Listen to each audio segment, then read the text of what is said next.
சொர்க்கத்திலே ஒரு நறுமணம் வீசியது. அந்த நறுமணத்தை ஜிப்ரீல் அலைஹிஸ்ஸலாத்து வஸ்ஸலாம் இடத்திலே கேட்டார்கள், இது யாருடைய நறுமணம்? மாஷிதா பின்த் ஃபிரௌன் இப்னத் ஃபிரௌன், ஃபிரௌனுடைய மகளுக்கு வேலை பார்த்த ஒரு பெண்ணும் அவர்களுடைய குழந்தைகளுடைய நறுமணம். ஏன் அப்படி? ஃபிரௌனுடைய மகளுக்கு அவர்கள் தலைவாரி கொண்டிருந்தார்கள். அப்போது சீப்பு கீழே விழுந்தது. அதை எடுத்தார்கள். பிஸ்மில்லா என்று கூறிய அந்த பெண், மூசா அலைஹிஸ்ஸலாம் அவர்களுடைய அழைப்பால் இஸ்லாமை ஏற்றவர்கள், பிஸ்மில்லா என்று கூறி எடுத்தார்கள். அப்போது கேட்டால் அந்த ஃபிரௌனுடைய மகள், பிஸ்மில்லாவா? ஃபிரௌன் தானே.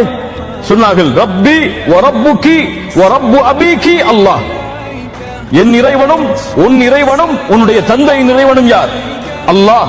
சொல்லுவேன் என் தந்தையிடத்திலே, சொல்லுங்கள். ஃபிரௌன் அழைத்தார், அல்லாஹ்வை இறைவனாக ஏற்றுக்கொள்கிறாயா? ஆம். ரப்பி வ ரப்புக அல்லாஹ். ஒரு பெண், சுப்ஹானல்லாஹ். ஆம். அப்படியா? இந்த பெண்ணை நெருப்பில் வீசுங்கள். குழந்தைகள் எல்லா குழந்தைகளும் அழைத்து வரப்பட்டார்கள். நெருப்பு எரியப்பட்டது. வீசப்படும் முன் அந்த பெண் சொன்னார்கள், ஒரே ஒரு நிபந்தனை இருக்கிறது, ஒரே ஒரு ஆசை. நாங்கள் இறந்ததற்கு பிறகு எங்களுடைய எலும்புகளை எல்லாம் ஒன்று சேர்த்து ஒரே கஃனில் அடக்கம் செய்யுங்கள். அப்படியா? செய்யப்படும். எல்லா குழந்தைகளும் வீசப்பட்டார்கள் அந்த பெண்ணின் கண்ணுக்கு முன்னால். கையில் இருந்ததோ ஒரே ஒரு குழந்தை, பால்குடி மறவாத அந்த குழந்தை. அந்த பெண் தயங்கினார்கள். அல்லாஹ் அந்த குழந்தைக்கு பேசக்கூடிய ஆற்றலை கொடுத்தான். அந்த குழந்தை சொன்னது, என் தாயே, பொறுமையை கடைபிடி, இதில் நீ விழுந்து கொள். ஃபஇன்ன அஸாபத் துன்யா அஹ்வனு மின் அஸாபில் ஆখিরাহ.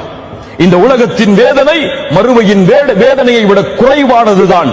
சகித்துக் கொள் தாயே.